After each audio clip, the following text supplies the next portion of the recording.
Pernah nggak sih kita semua menerima pesan di WhatsApp atau di media sosial terkait dengan makanan yang katanya mengandung plastik, Ya, mengandung sering. darah, virus atau bahan berbahaya lainnya? Jadi lembaran tipis itu sebenarnya bukan plastik tapi serat selulosa. Jadi nata de coco ini memang terbuat dari air kelapa yang difermentasi oleh bakteri baik penghasil selulosa. Ada juga klaim bahwa suatu produk ini dapat menyembuhkan penyakit tertentu, Ya, atau juga ada informasi yang salah terkait kebijakan keamanan pangan.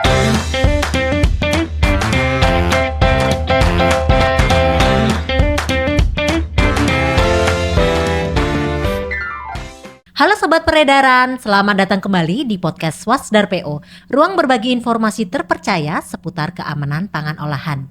Kali ini dalam rangka Hari Keamanan Pangan Dunia, bersama saya Tari dari Direktorat Pengawasan Peredaran Pangan Olahan akan membahas terkait dengan hoaks pangan olahan, kenali faktanya, hindari kepanikannya.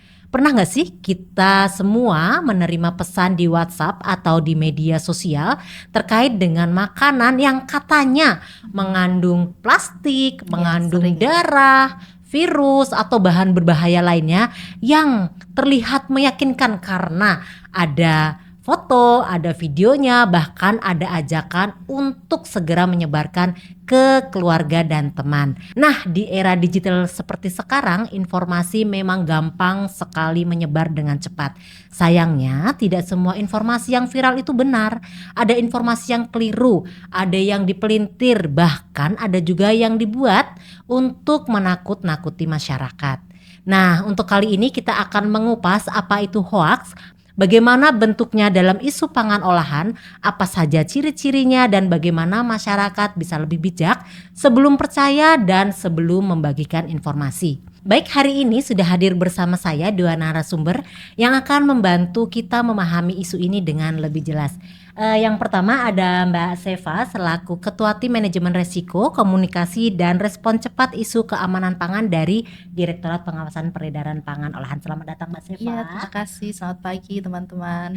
Baik, yang kedua ada narasumber kita Mbak Spika selaku Pengawas Farmasi dan Makanan Ahli Madya dari Direktorat Pengawasan Peredaran Pangan Olahan. Selamat datang Mbak Spika. Ya, terima kasih Mbak Tari. Ya, terima kasih sudah hadir bersama kami pada podcast kali ini.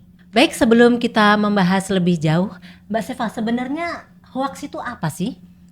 Jadi sederhananya hoaks itu adalah informasi yang seolah-olah benar, tapi ternyata tidak sesuai dengan fakta yang ada. Informasi ini seolah-olah dibuat-buat, kemudian dipelintir, disampaikan tidak utuh sehingga menyesatkan masyarakat. Kemudian dalam konteks pangan olahan, hoaks ini biasanya muncul dalam berbagai bentuk. Biasanya ada kabar bahwa produk itu mengandung bahan berbahaya tanpa bukti yang jelas, atau klaim makanan tertentu pasti menyebabkan penyakit ini gitu.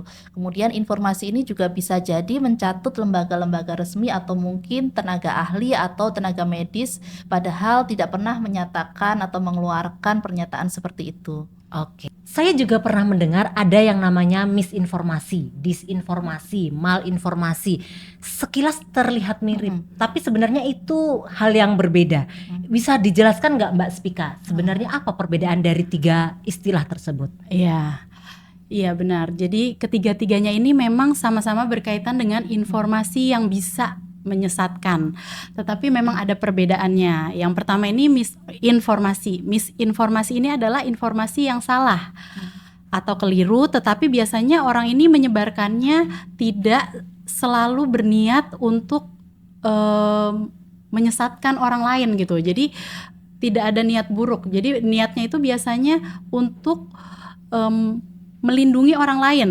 Jadi ketika mereka menerima pesan tentang suatu berita tentang produk pangan, dia langsung membagikannya kepada keluarganya, kepada teman-temannya, itu karena ingin melindungi, ingin orang lain tuh mengetahui bahwa wah ternyata ada produk-produk yang berbahaya nih, jadi ingin melindungi keluarganya sendiri, padahal informasinya sendiri belum tentu benar.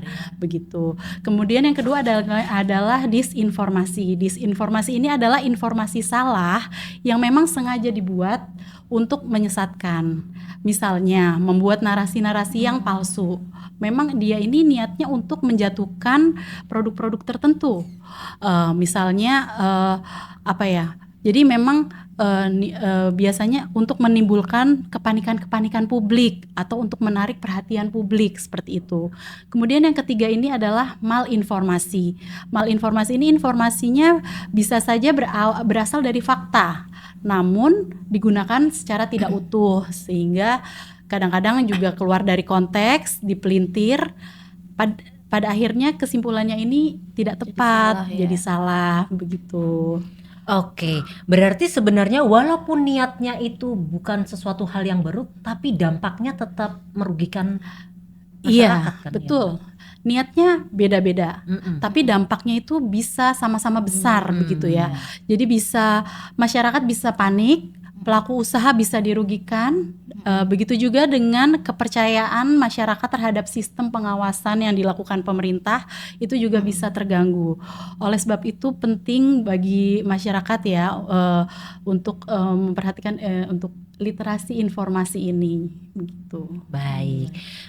Kalau kita berbicara tentang pangan olahan, kita sering menemukan berbagai informasi yang beredar di media sosial, mulai dari isu kandungan bahan berbahaya, proses produksi yang dianggap tidak aman, hingga klaim-klaim kesehatan yang belum tentu benar. Nah, sebenarnya ciri-ciri hoax sendiri gimana? Apa sih Mbak Seva? Baik. Kalau ciri-ciri hoax itu yang pertama misalnya sering dibuat kata-kata sensasional atau memancing emosi, misalnya dengan kata bahaya, awas, jangan beli, sebarkan sebelum terlambat. Nah ini atau produk ini bisa menyebabkan penyakit ini. Nah kata-kata itu yang memancing orang untuk segera menyebarkan padahal belum tentu benar. Yang kedua itu sering mencantumkan sumber yang tidak jelas. Jadi tidak dijelaskan ini kejadiannya kapan, kemudian hasil ujinya seperti apa, atau lembaga resmi yang verifikasi itu siapa, atau seringkali hanya menyebutkan katanya ini, kemudian info dari teman, info dari tenaga atau orang dalam seperti itu. Kemudian hoax juga bisa mencatut nama atau lembaga resmi atau tenaga ahli, misalnya kata BPOM atau menurut dokter, padahal tidak ada tautan resminya. Biasanya kan kalau klarifikasi yang resmi itu dilampirkan tautan resminya ya. Kalau ini enggak, langsung disebutkan kata ini seperti itu, dan juga publikasinya tidak bisa dicek yang hoax itu. Kemudian hoax juga sering menggunakan foto atau video yang tampaknya meyakinkan padahal konteksnya tidak jelas. Bisa jadi itu menggunakan foto yang lama atau mungkin kejadian di negara lain yang tidak berhubungan dengan produk yang sedang dibahas saat itu. Kemudian yang terakhir biasanya itu ada ajakan untuk segera menyebarkan informasi. Nah ini padahal informasi yang belum benar itu disebarkan untuk menakut-nakuti saja seperti itu. Oke. Kalau Mbak Spika gimana? Ya, jadi selain ciri-ciri yang sudah disebutkan, biasanya khas nih. Jadi ada tema hoax pangan yang sering muncul. Biasanya berkaitan dengan tuduhan-tuduhan. Jadi biasanya dituduh nih adanya bahan berbahaya dalam suatu pangan. Ada juga klaim-klaim penyebab penyakit. Ada juga klaim bahwa suatu produk ini dapat menyembuhkan penyakit tertentu. Atau juga ada informasi yang salah terkait kebijakan keamanan pangan, itu juga sering. Jadi karena menyangkut kesehatan dan keselamatan bagi masyarakat inilah, maka isu seperti ini memang mudah sekali gitu ya menjadi viral.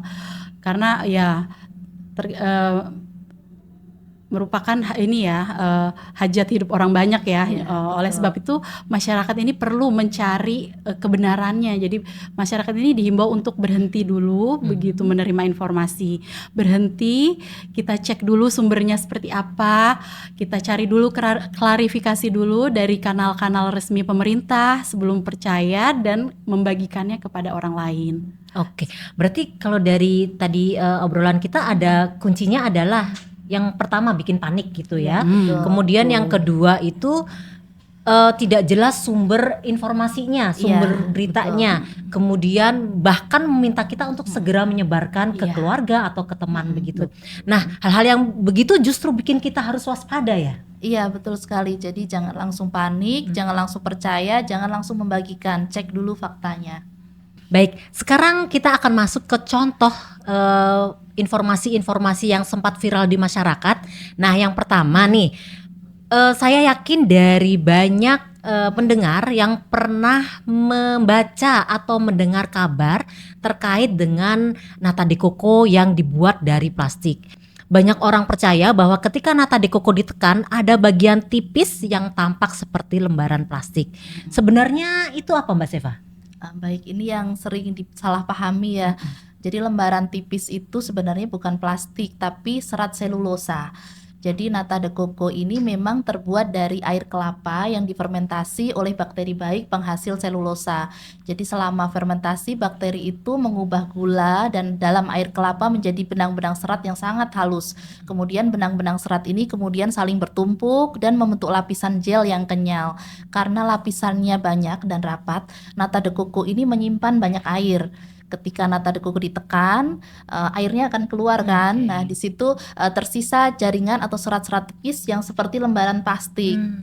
Itu yang sering disalahartikan oleh orang sebagai nata de coco mengandung plastik ya. Jadi justru yang terlihat seperti plastik itu tuh serat pangan. Iya betul, itu adalah serat selulosa, itu juga masuk dalam serat yang dikenal dalam serat pangan. Bedanya di nata de coco ini, serat ini dibentuk oleh bakteri penghasil selulosa dari fermentasi air kelapanya tadi. Jadi bukan plastik yang ditambahkan ke produk.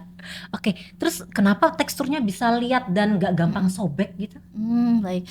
Jadi karena selulosa pada nata de coco itu tersusunnya dari jaringan serat yang sangat rapat.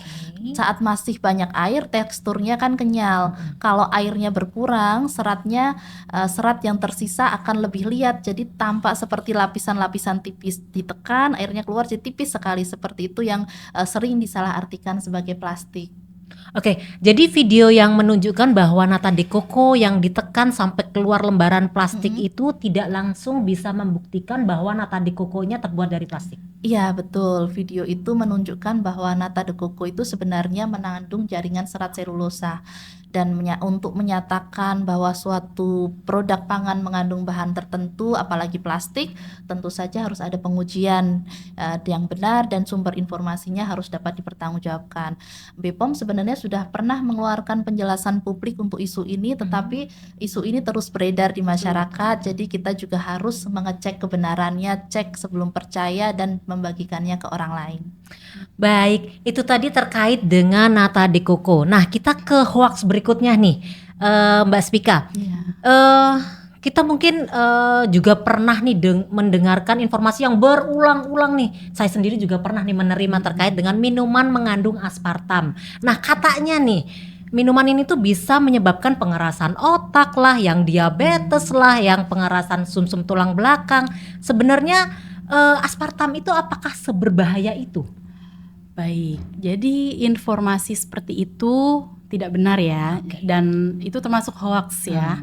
Jadi yang perlu kita pahami bahwa aspartam ini adalah bahan tambahan pangan dan dia adalah salah satu pemanis buatan yang diperbolehkan digunakan dalam pangan olahan. Penggunaannya diperbolehkan sepanjang memenuhi batas maksimum yang ditetapkan oleh pemerintah. Jadi tidak tepat ya jika kita bilang bahwa semua produk yang mengandung aspartam itu otomatis berbahaya. Tidak. Jadi selama memang dipergunakan sesuai batas ketentuan tertentu itu aman. Jadi apabila disebutkan juga bahwa menyebabkan penyakit berat ya, penyakit berat sesuai dalam pesan berantai itu juga tidak tepat. Oke, tapi sebenarnya aspartam itu sendiri tuh apa sih Mbak Spika? Ya, aspartam itu adalah pemanis buatan. Pemanis buatan dengan tingkat kemanisan yang jauh lebih tinggi daripada gula. Karena sangat manis, maka jumlah yang digunakan dalam produk pangan ini biasanya sangat kecil. Jadi secara kimia ini aspartam ini tersusun dari komponen asam amino yaitu fenilalanin dan asam aspartat. Saat masuk ke tubuh, aspartam akan dicerna oleh tubuh di saluran cerna menjadi komponen-komponen tersebut.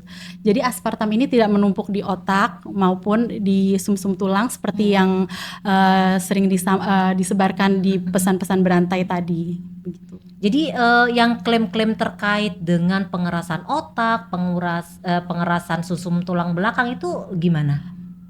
Klaim tersebut tidak memiliki dasar ilmiah yang jelas begitu ya. Jadi memang tidak dapat dipertanggungjawabkan kebenarannya.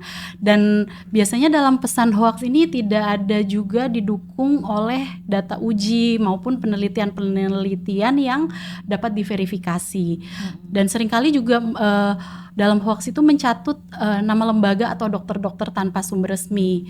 Jadi istilah-istilah seperti pengerasan otak itu digunakan biasanya untuk menakut-nakuti masyarakat ya.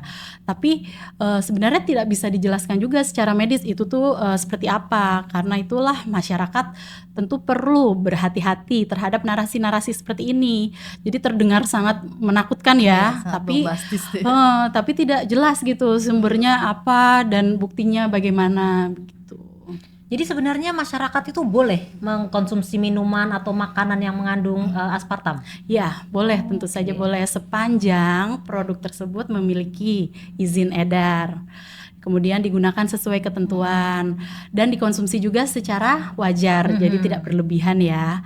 Dan yang terpenting juga masyarakat tetap membaca label pangannya karena ada juga kelompok khusus yang memperhatikan konsumsi aspartam, yaitu pada penderita fenilketonuria, yang mana aspartam ini sangat perlu menghindari atau membatasi konsumsi aspartam sesuai anjuran tenaga kesehatan. Karena itu label pangan yang mengandung aspartam ini biasanya terdapat peringatan terkait fenilalanin. Oke, berarti kalau ada informasi atau berita terkait minuman yang mengandung aspartam yang dapat menyebabkan pengerasan otak, pengerasan sumsum tulang belakang, berarti itu hoax ya? Iya betul, itu hoax dan tidak didukung bukti ilmiah yang dapat dipertanggungjawabkan. Namun bukan berarti masyarakat boleh mengkonsumsi pemanis buatan secara berlebihan ya, karena tadi kan ada batas maksimumnya juga ya. Oleh sebab itu yang harus diperhatikan bahwa prinsipnya itu boleh dikonsumsi secara wajar. Baca label, cek izin edarnya, dan perhatikan kondisi kesehatan masing-masing. Oke, baik. Berarti pesan utamanya jangan langsung panik ketika mendengar nama aspartam gitu ya? Iya. Oke. Kemudian kita harus pahami dulu faktanya, kemudian baca labelnya dan memastikan bahwa produk yang dikonsumsi sesuai ketentuan. Iya, tepat sekali Mbak Tari. Jadi jika menerima pesan berantai seperti tadi yang mencatut nama lembaga dan dokter, jangan langsung percaya. Cek dulu kanal resmi, misalnya BPOM, cek fakta.com atau sumber ilmiah atau yang kredibel lainnya. Oke. Baik sobat peredaran, dari isu aspartam ini kita belajar bahwa hoaks sering memanfaatkan istilah ilmiah untuk membuat masyarakat takut. Padahal dalam keamanan pangan yang penting bukan hanya nama bahannya, tapi juga batas penggunaannya, paparannya, kondisi konsumen, dan bukti ilmiahnya. Nah, setelah ini kita akan membahas bagaimana dampak hoaks pangan olahan bagi masyarakat dan apa yang bisa kita lakukan untuk melawannya. Iya. Sobat peredaran, dari beberapa contoh tadi kita bisa melihat bahwa hoaks pangan olahan seringkali terdengar meyakinkan. Ada yang menggunakan video, ada yang mencatut nama lembaga resmi, ada juga yang memakai istilah ilmiah seperti aspartam, virus, atau bahan berbahaya lainnya. Nah, kalau hoaks seperti ini terus beredar, dampaknya apa sih bagi masyarakat, Mbak Sefa? Dampaknya bisa cukup besar ya Mbak Tari. Yang paling cepat terlihat itu adalah kepanikan dan keresahan masyarakat. Masyarakat bisa jadi takut untuk mengkonsumsi produk tertentu padahal produk tersebut sebenarnya aman dan telah memenuhi ketentuan. Kemudian hoax bisa juga membuat masyarakat mengambil keputusan yang keliru, misalnya menghindari produk yang sebenarnya aman atau sebaliknya percaya pada klaim pangan tertentu yang katanya bisa menyembuhkan penyakit padahal klaim tersebut belum terbukti. Dan juga perlu dipahami ya teman-teman semua bahwa pangan itu bukan obat, jadi tidak bisa menyembuhkan penyakit. Oke, jadi ini sebenarnya bukan hanya masalah salah informasi, tetapi juga bisa berdampak mempengaruhi perilaku masyarakat. Iya betul, dalam isu pangan informasi yang salah itu bisa mempengaruhi cara orang memilih, membeli dan mengkonsumsi produk tertentu. Jadi kalau masyarakat panik karena informasinya yang tidak benar, keputusan yang diambil bisa tidak rasional. Baik, kemudian untuk Mbak Spika, ini dampaknya bagi pelaku usaha apa sih? Iya, bagi pelaku usaha ini tentu hoaks bisa sangat merugikan ya. Jadi reputasi produk atau perusahaan yang mungkin telah dibangun selama bertahun-tahun ini bisa turun langsung gitu ya. Karena tuduhan yang mungkin belum tentu benar gitu. Jadi kepercayaan konsumen juga bisa hilang terhadap produk tersebut. Penjualan bisa terdampak juga dan pelaku usaha ini harus mengeluarkan energi yang lebih besar untuk melakukan klarifikasi. Nah, padahal mungkin belum tentu memang ada masalah pada produknya gitu. Karena itu hoax tidak hanya merugikan konsumen, tapi juga merugikan pelaku usaha dan akan berdampak juga pada iklim usaha dan juga kepercayaan publik. Oke, kalau itu tadi kan dampak bagi pelaku usaha. Nah, bagi BPOM sendiri dari sisi pengawasan, Ya. ada dampaknya nggak? Iya, tentu ada. Jadi hoax ini dapat juga mengganggu kepercayaan masyarakat ya terhadap pemerintah sendiri, mengganggu kepercayaan masyarakat terhadap sistem pengawasan pangan. Masyarakat bisa menjadi bingung mana informasi yang benar, mana yang tidak. Karena itu lembaga pengawas seperti BPOM perlu terus melakukan edukasi, kemudian klarifikasi, komunikasi risiko secara cepat, jelas, dan mudah dipahami juga oleh masyarakat.